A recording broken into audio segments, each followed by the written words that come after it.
Esses dias eu conversei com uma colega que mora em Portugal e ela me falou que nos cultos de sábado que ela frequenta, a igreja recebe em média 7 pessoas. Quando há um evento muito diferente, um pregador de fora, eles chegam a ter 10, 11 pessoas.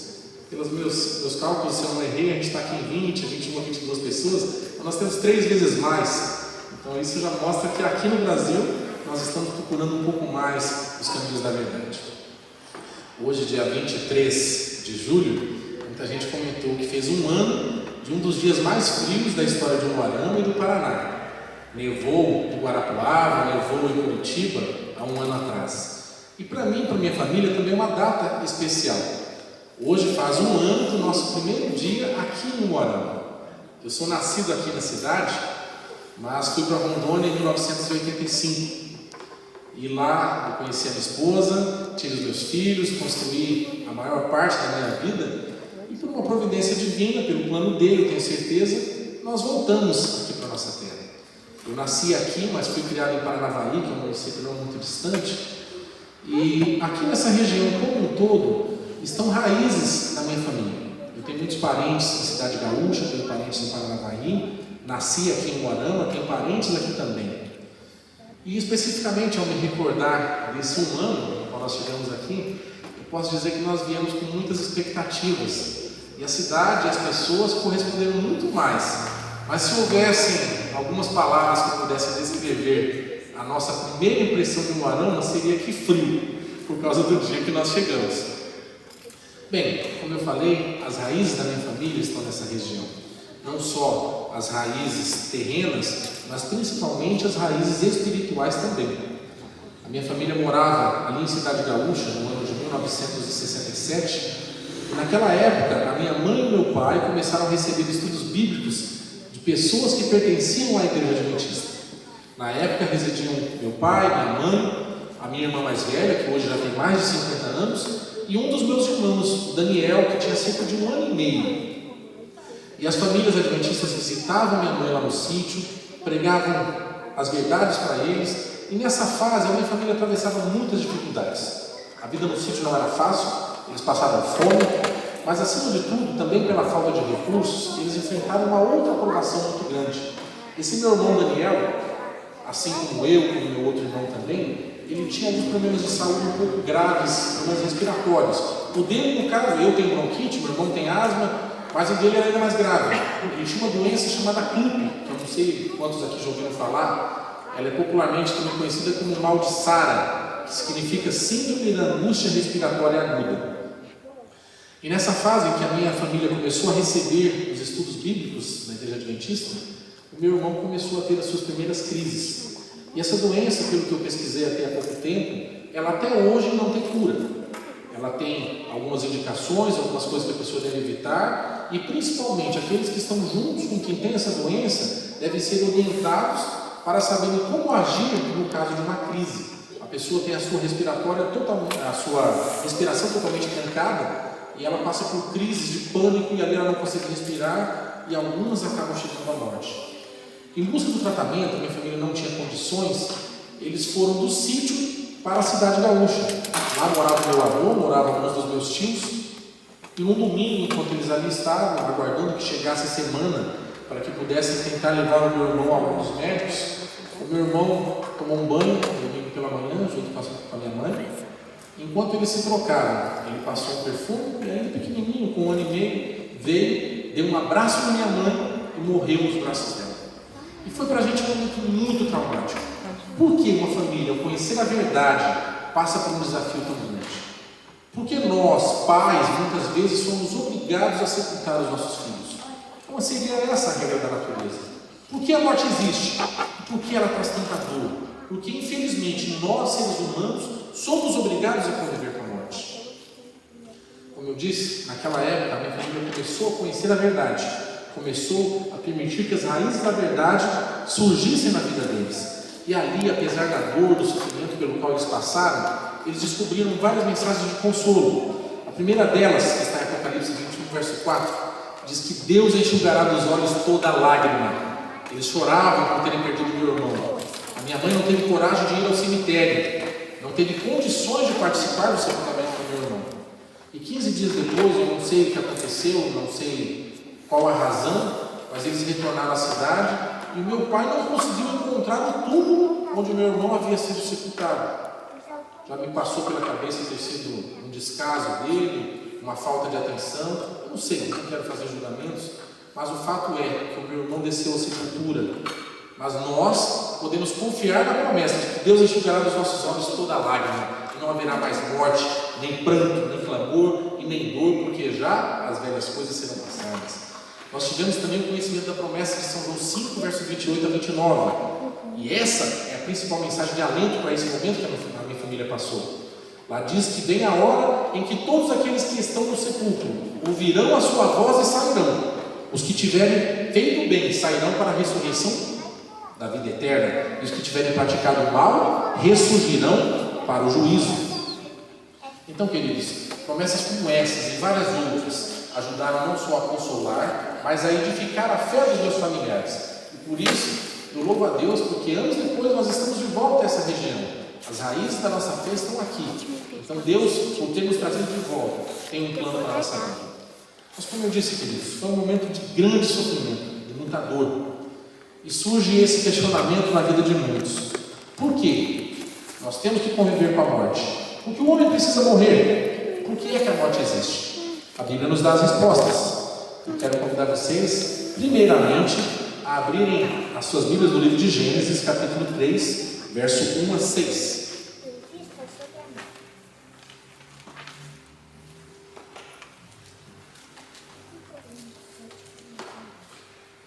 Gênesis 3, verso 1 a 6, aqui nos diz o seguinte: Ora, a serpente era mais astuta de todos os animais do campo, de todos os animais que o Senhor Deus havia feito, e esta disse à mulher: É assim que Deus disse: Não comereis de toda a árvore do jardim? E respondeu a mulher à serpente: Do fruto das árvores do jardim podemos comer, mas do fruto da árvore que está no meio do jardim, disse Deus: Não comereis, nem dele tocareis, para que não morrais. E então a serpente disse à mulher: Certamente não morrereis. Certamente não morrereis, queridos. Essa foi a frase que ilustrou, que trouxe ao mundo o plano brilhante de Satanás para fazer com que a maior obra de Deus caísse em pecado e conhecesse a morte. Na forma de uma serpente astuciosa, Satanás enganou a mulher e por meio dela o homem também pecou. Ambos comeram do fruto. E ali, apesar de terem ouvido a promessa da serpente de que certamente não morreriam, no mesmo dia em que comeram aquele fruto, em que transgrediram a lei de Deus, a morte começou a resistir entre eles. Primeiramente, nas folhas das árvores, nas flores que passaram a murchar, perderam seu brilho, perderam a sua vida.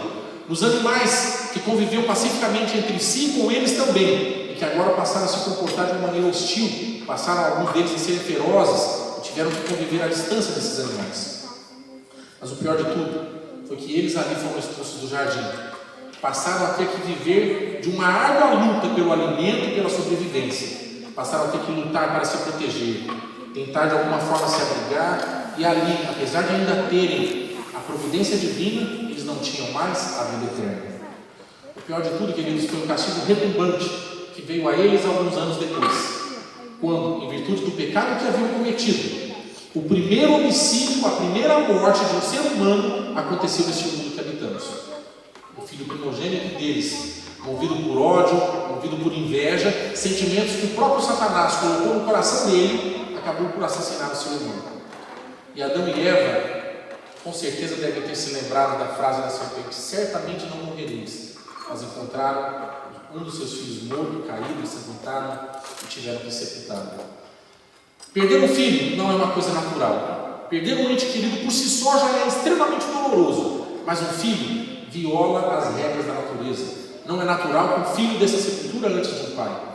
Mas existe uma situação que talvez pode ser ainda pior, que é você perder um filho e ter um sentimento de culpa, porque pelo seu ato ou pela sua omissão, esse filho perdeu a sua vida. E Adão e Eva tiveram que conviver com isso pelo resto dos seus dias. Nós já tivemos a oportunidade de acompanhar alguns documentários na televisão, onde pais às vezes foram para o seu serviço e esqueceram um filho ainda pequeno no banco de trás, sentado numa cadeirinha de bebê, e devido à insolação, esse filho acabou morrendo.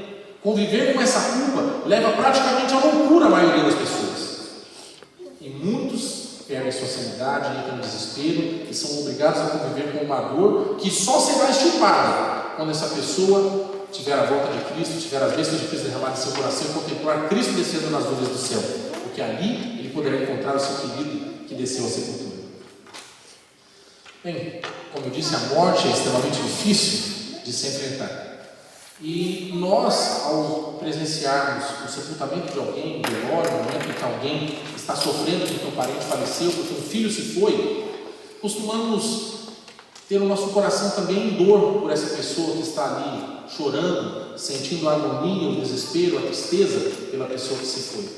Mas é curioso que nós, se perdêssemos um filho hoje, talvez entraríamos em desespero, iríamos passar por dias, semanas, meses, talvez nunca iríamos nos recuperar. A minha mãe, durante anos, eu creio que talvez até hoje ela deve ter guardado ainda escondidinho lá o vidro de perfume que o meu irmão passou. Esse dia que ele deu o último abraço nela e morreu.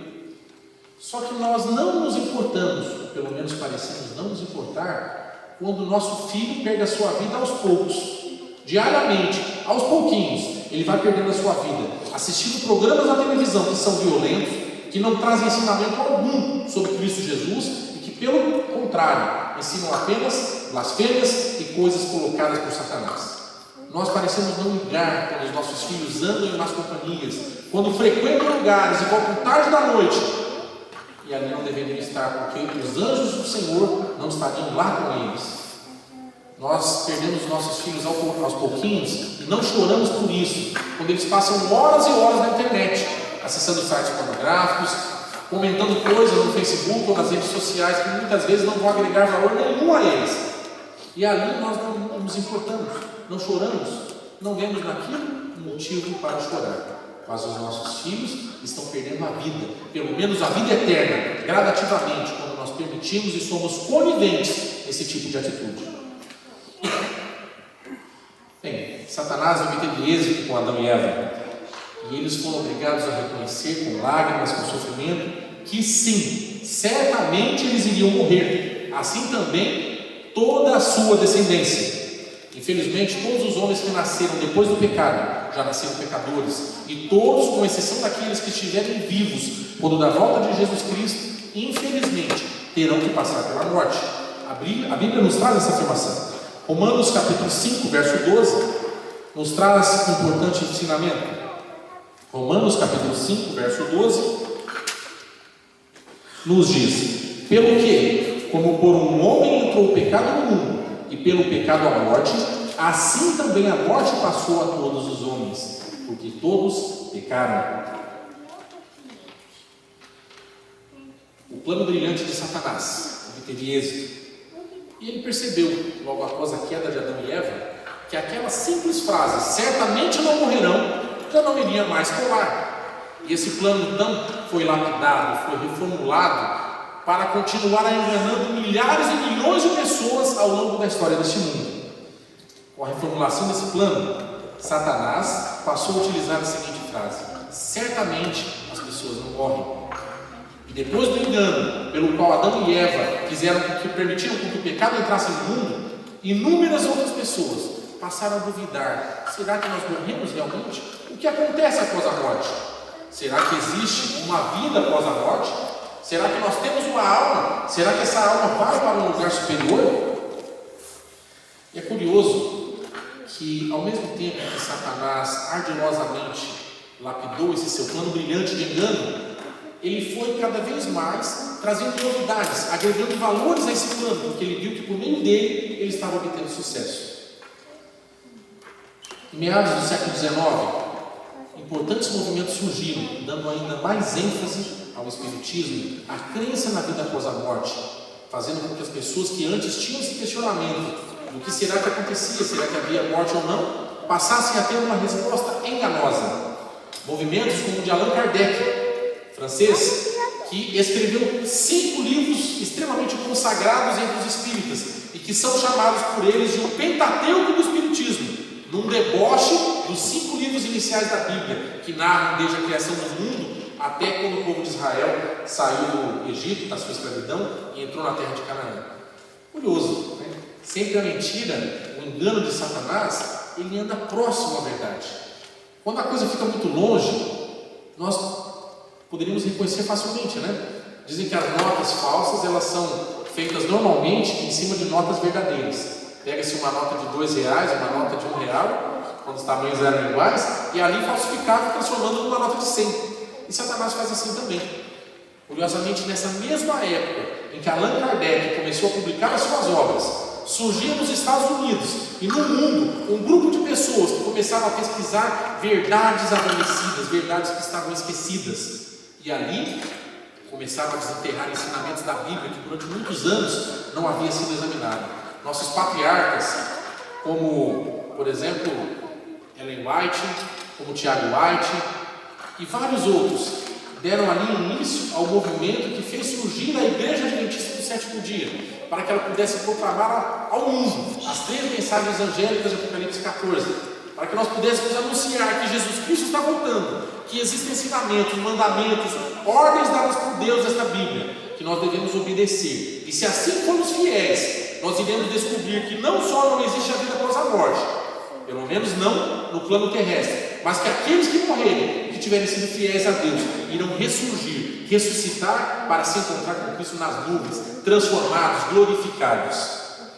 Nessa mesma época em que Allan Kardec publicou as suas obras, tornou-se famoso também em todo o mundo, nos Estados Unidos principalmente, o caso das irmãs Fox, que numa cidade localizada a poucos quilômetros de onde Ellen White residia, numa casa que até hoje é considerada como uma das mecas do espiritismo, começaram a realizar sessões, onde aquelas pessoas que haviam perdido um ente querido, que tinham algum conhecido que havia morrido, poderiam ir até elas, e elas conseguiriam falar com os mortos, saber o que eles sentiam, aquilo que eles desejavam dizer. A mentira anda muito próxima da verdade. Bem, nós, como cristãos, como adventistas do sétimo dia, não somos enganados por isso, mas vivemos numa cidade onde muita gente ainda é enganada.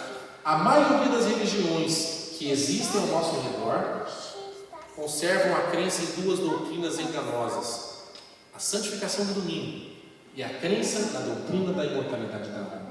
Satanás prosperou no seu plano brilhante. Com ele, muitos perderam e têm perdido a sua vida.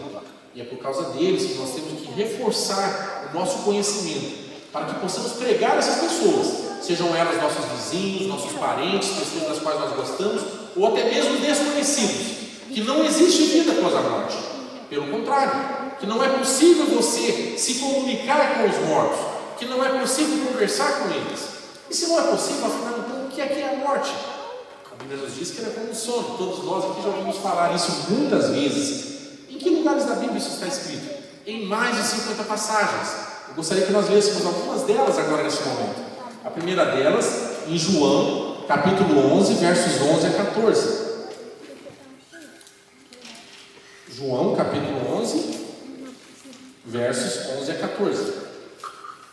Aqui está escrito que: disse isso e continuou: nosso amigo Lázaro dorme, nós vamos despertá-lo.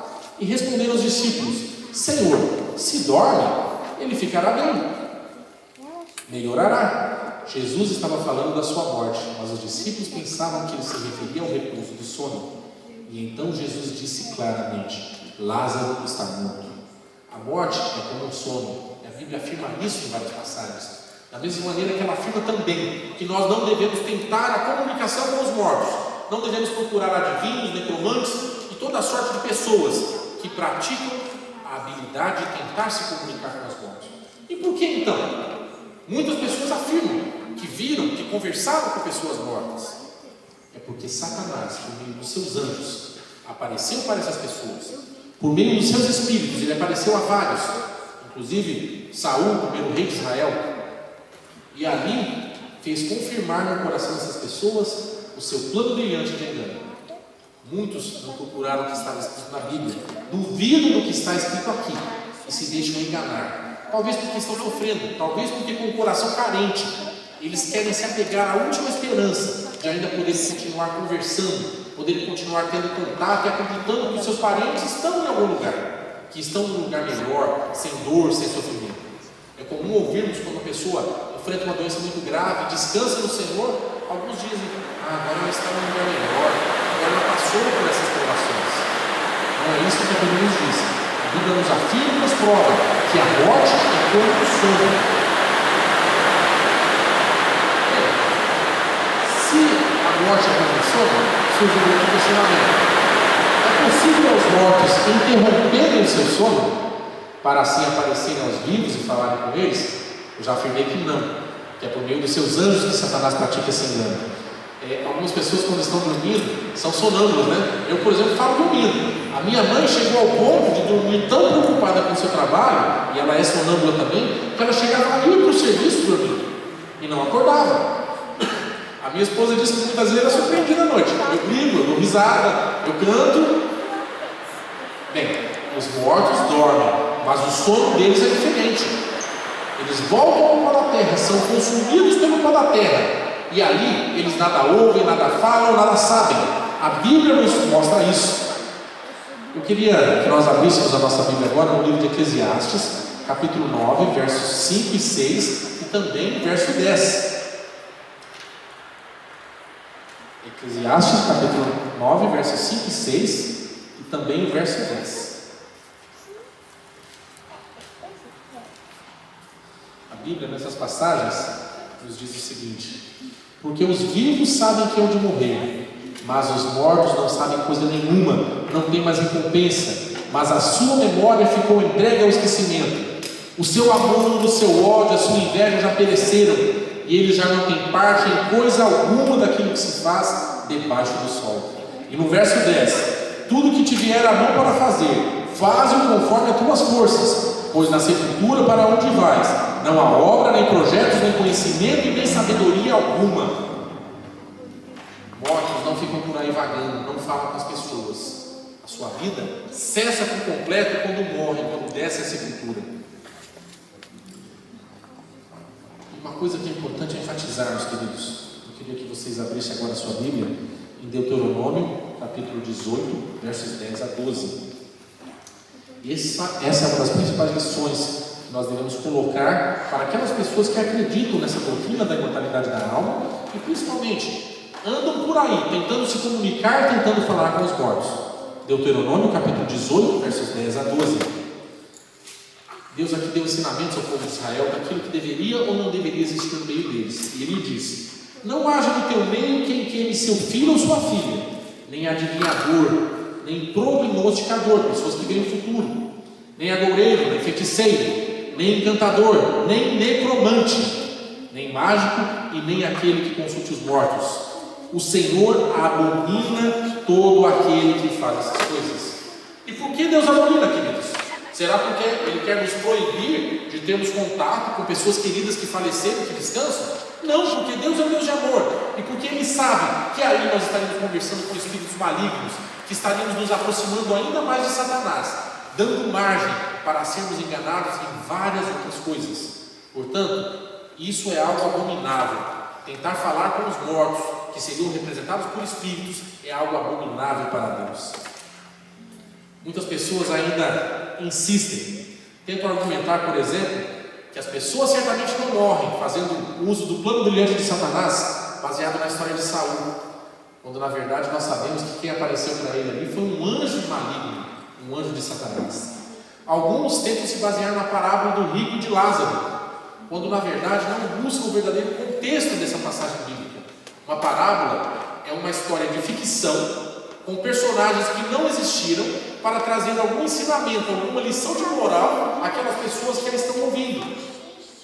Nunca existiu esse personagem chamado Lázaro ao qual Cristo se referiu nessa parábola. Ela era uma história para que eles pudessem compreender que a avareza não é bem vista e não deve existir no meio dos cristãos, que ela não terá lugar no céu. Outros ainda, no último esforço, tentam alegar, baseados na passagem bíblica de Gênesis, capítulo 35, verso 18, aqueles que quiserem abrir podem consultar, que diz que a alma de Raquel saiu dela por ocasião da sua morte. Na verdade, queridos, nós não temos uma afirmação de que a alma de Raquel saiu do seu corpo depois da sua morte. Nós temos um vocábulo hebraico que seria pronunciado como nefesh, que traduzido corretamente significaria vida e não alma. Porém, numa tradução que buscou palavras próximas, tentando trazer um significado, alguma semelhança, por equívoco, a palavra alma foi colocada. E com base nela, muitos tentam praticar o engano. O vocábulo hebraico dessa palavra traduzida como alma, na verdade significa vida. A vida de Raquel saiu do seu corpo. Resumidamente, a Bíblia não deixa dúvida alguma de que a morte é como um sono, de que não existe vida após a morte, a não ser daqueles que irão ressuscitar quando da volta de Cristo Jesus. O homem, queridos, ele não tem alma, ele é uma alma. Quero convidá-los a abrir a Bíblia em Gênesis capítulo 2, verso 7. Gênesis capítulo 2, verso 7. Aqui está escrito: que formou o Senhor Deus o homem do pó da terra, e soprou-lhe nas narinas o fôlego da vida, e o homem tornou-se alma vivente.